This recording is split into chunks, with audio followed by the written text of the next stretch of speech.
نبينا صلى الله عليه وسلم مع طاعة من أجل الطاعات وعبادة من أعظم العبادات.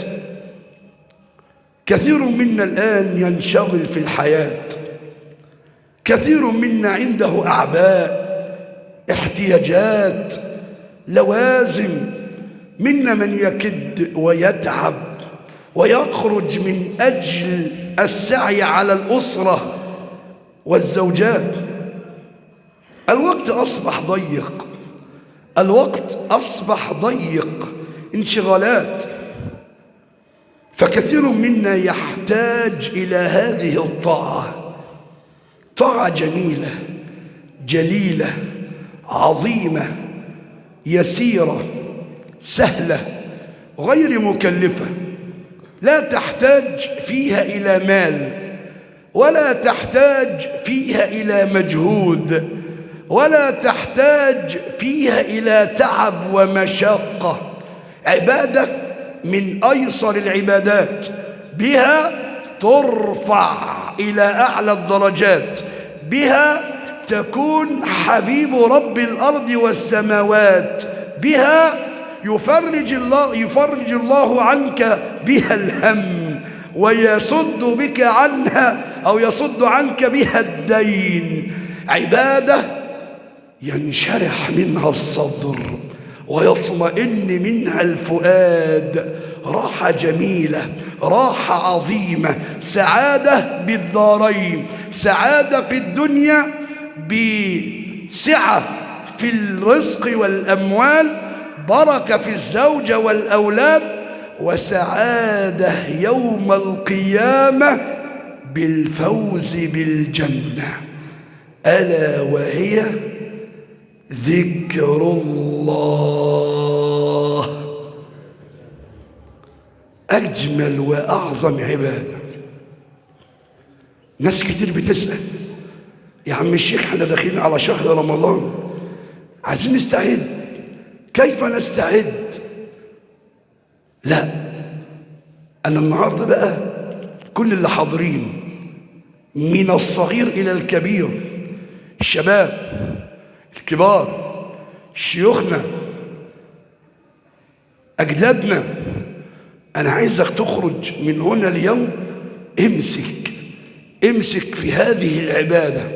عايزك تخرج من الخطبة اشتغل مع الله. الذكر ده عبادة سهلة جدا، إن أنت ترتب لسانك بذكر الله.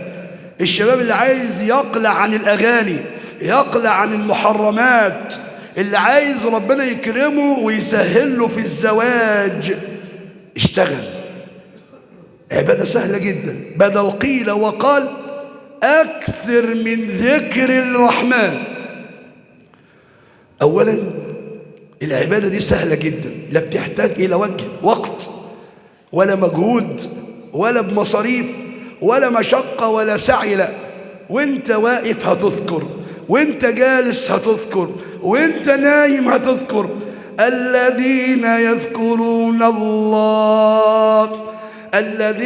يذكرون الله قياما وقعودا وعلى جنوبهم ويتفكرون في خلق السماوات والأرض ربنا ما خلقت هذا باطلا، ربنا ما خلقت هذا باطلا،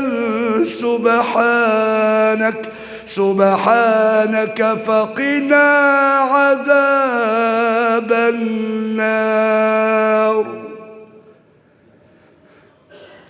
العبادة دي ربنا بيغفر لك كل ذنوبك.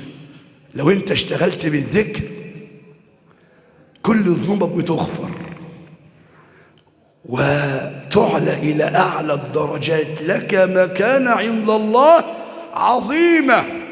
اسمع: والذاكرين الله كثيرا والذاكرات. الذكر متوقف على الرجال فقط؟ لا، رجال ونساء. والذاكرين الله كثيرا والذاكرات. ايه اللي هيحصل بقى؟ أعد الله لهم مغفرة. كل ذنوبك ايه؟ بتغفر بفضل الذكر. وأجرا عظيما. الله، أنا عايزك من النهاردة اوعى تتوقف عن الذكر. اشغل لسانك بذكر الملك. خذ هذه الكلمات، أجمل ما في هذه الحياة هو ذكر الله.